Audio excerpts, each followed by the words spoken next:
However, if you're capable of thinking in new ways and accepting new ideas, you can see that this is actually a hopeful thing. The world exists inside of you, and you exist inside the world. There's a reflexivity there. There's a connection, a correspondence between the inside and the outside. And this is a powerful notion, because it means if we believe we can change ourselves, then we also believe we can change the world. And it's kind of why I wanted to get into YouTube, is that I have a lot of thoughts in my head that have been trapped there for a while due to my isolation.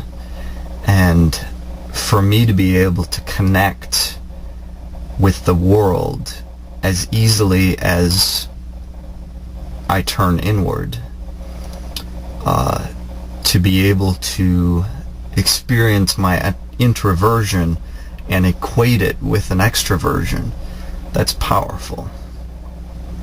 And I'm a hypocrite. There's a lot of things wrong with me, things, behaviors, thought processes, beliefs that I know I dislike about myself, things I want to change. And I have felt apathetic and complacent, and I've been ignoring those problems, those issues. But recently, in the past 5 years or so, I've become aware of so many problems in the world, and especially just in the last few months, I've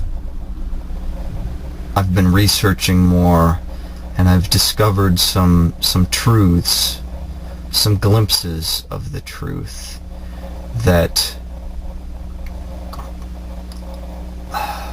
show me the seriousness of some of the problems in the world. And when I discovered YouTube, I realized that this was a way to do something about it. I could try and share some of these problems. If I can express them, then hopefully I can change the world. And I got really excited about that prospect. And in the last 2 weeks, I've felt more isolated and trapped than ever, because I've been having these thoughts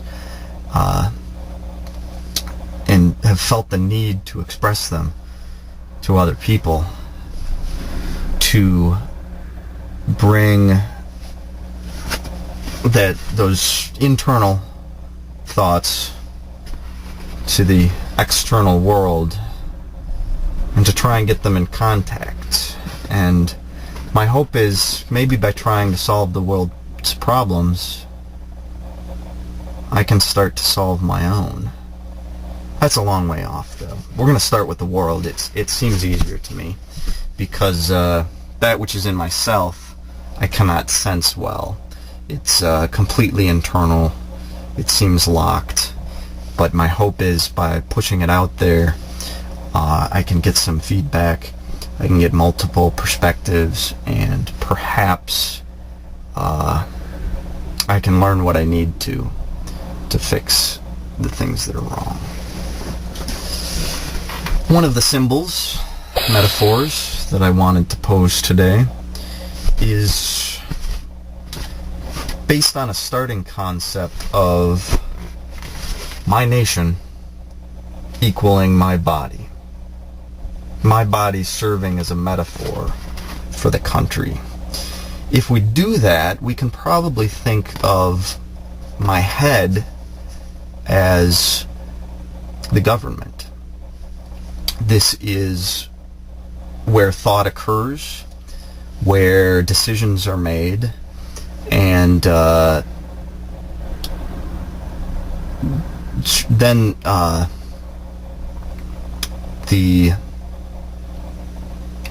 If that's the case, probably my skin is the structure of government.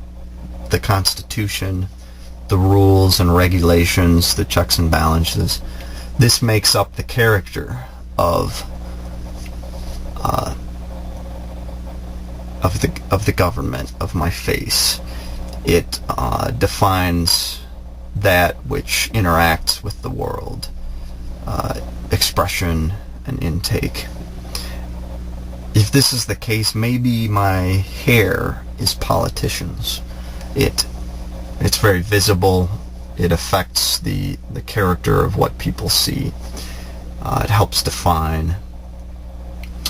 A lot of politicians are good. They're trying to work with that substance, the skin, and express, or try and affect it in a way that's positive.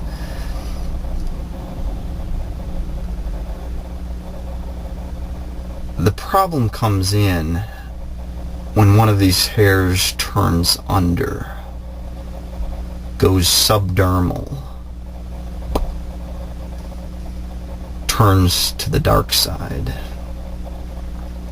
When this happens in our face, we call it an ingrown hair. And the largest problem with this is that it's still a hair, and your body still perceives it as a hair. And your immune system does not automatically attack it because it's not interpreted as a foreign object, like a splinter or a sliver would be. In those cases, the immune system automatically goes right at it, attacks it, tries to remove it, dissolve it. But if it's accepted as a politician, then the body ignores it, and it takes a very long time to heal. And meanwhile, it's in there. It's burrowing around the substance of the government, and it's wreaking havoc, because as it pushes through, it can destroy cells, can destroy the structure of the skin, and you can feel it. You can feel the changes occurring because of it. You can feel pokes and loops where it's exerting its influence, but it's become invisible. It's become secret and hidden, and it makes it very hard to deal with. I've visited professionals, both general practitioners and also dermatologists, who don't want to deal with the problem. They are afraid that if they start diving into the substance of my face, that they could possibly cause more problems than they solve. And because of this, they tend to send you away with an antibiotic cream, which of course also does nothing to the ingrown hairs. It merely prevents a few of the indirect results of the self-serving motives of those politicians. This is where metaphors become complex. If you think of two things that you want to compare, when you take one to symbolize the other, you're creating an overlap. And it's very informative to look at where those two concepts overlap, where they're similar, use them as comparisons to analyze each other. It's also important, though, to look at the differences. Where does the metaphor break down? In what ways are they not like each other? And through this, we can learn about both concepts. In the same way, we can take the internal world, that which is occurring in our head, and we can relate it to the external world, and